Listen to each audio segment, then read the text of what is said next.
Hello everyone, after a long time. Welcome back to my YouTube channel, Education Counselor S. Sujita Singh. Today I am sharing a short video of one of our students. Through counseling, he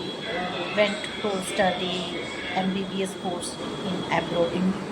Ukraine, and now he passed out from Ukraine, and now he is practicing in India in one of the small place within Assam. Okay, that's why that video is in a regional language, in an Assamese language. So just I'm sharing this one. So our office আজি x student আহিছে আমাৰ তো লগ ধৰি দিয়া নহ'লে কাটি দিম মানে যদি হয় ষ্টাৰ্ট এইটো হ'ল আমাৰ ষ্টুডেণ্ট ঋদ্ধিমান ভূঞা ডক্টৰ ঋদ্ধিমান ভূঞা তেওঁ কোকৰাঝাৰ মেডিকেল কলেজত এতিয়া ডক্টৰ হৈ আছে তেওঁ আমাৰ ষ্টুডেণ্ট আছিলে তেওঁ পাছ কৰিছে ইউক্ৰেইনৰ পৰা উজ্জৰ নেশ্যনেল ইউনিভাৰ্চিটিৰ পৰা আৰু এবাৰতে MCI ক্লিয়াৰ কৰিছে আৰু ক্লিয়াৰ কৰি এক বছৰ ইণ্টাৰ্ণশ্বিপ বৰপেটাত কৰিলে আৰু এতিয়া কোকৰাঝাৰত কৰি ফাইনেলি তেওঁ ডক্টৰ লাইচেন্স পালে তেওঁক আমাক আজি লগ ধৰিবলৈ আহিছিলে আৰু মোক কাৰণে সৰুকৈ এটা গিফ্ট আনিছে Thank you, Thank you. Lovely. Wriddhiman কেনেকুৱা লাগিছে তোমাৰ অসমত কাম কৰি আৰু ভালে লাগিছে ছাৰ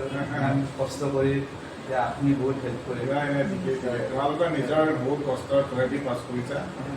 আমাৰো ভাল লাগে তোমালোক ছাকচেছ হোৱাৰ কাৰণে ভাল লাগিলে আমাৰ অফিচত হোৱাৰ কাৰণে থেংক ইউ এইটো হ'ল আৰু কিবা ক'বা তাত কৰি কেনেকৈ লাগিছে মানে মিডিয়াম হেৰিটো ইনষ্ট্ৰাকশ্যনটো ইংলিছে আছিলে বহুতেতো কয় ন বাহিৰত ইংলিছে আছিল আমি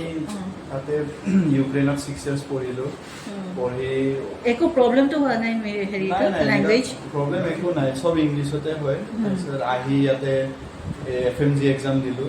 ফাৰ্ষ্ট এটেম্পটতে ওলালোঁ তাৰপিছত ইণ্টাৰ্ণশ্বিপ কৰি এতিয়া প্ৰফেচৰ মেডিকেল কলেজত কিবা কৰি আছোঁ আৰু এনে ৰিগাৰ্ডিং খানা বানা চব মানে ফুড ইণ্ডিয়ান ফুডটো এভেইলেবল আছে এভেইলেবল নিজে কুক কৰিব লাগে এনে নিজে কুক কৰিব চাউল দালি চব পোৱা যায় এডজাষ্ট হৈ যায় লাষ্টত অলপ ফাৰ্ষ্টত অলপ প্ৰব্লেম হয় এইটো উইদিন ইণ্ডিয়াটোতো হৈ যায় সেইটো চবতে হয় আপোনাৰ এডজাষ্ট তামিলনাডু গ'লে দিগদাৰ জ্বলাটো পঠিয়াই নোৱাৰি তাকে ভাল লাগিছে তো best of luck best wishes for your future ভাল লাগিছে এনে আহি থাকিব মাজে মাজে ঠিক আছে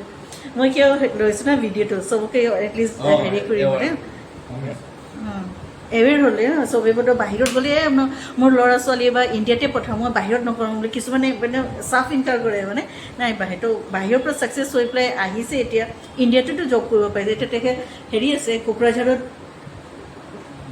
মেডিকেল কলেজত আছে তো লাইভ এক্সাম্পল হয় অসমত আহি কৰিব নোৱাৰে নে নাই বহুতে সুধি ন ইণ্ডিয়াত কৰিব পাৰিব নেকি বাহিৰত গ'লে তো কৰি আহি বহুত ষ্টুডেণ্টছ আমাৰ আছে তো এতিয়া আছে আৰু প্ৰেজেণ্ট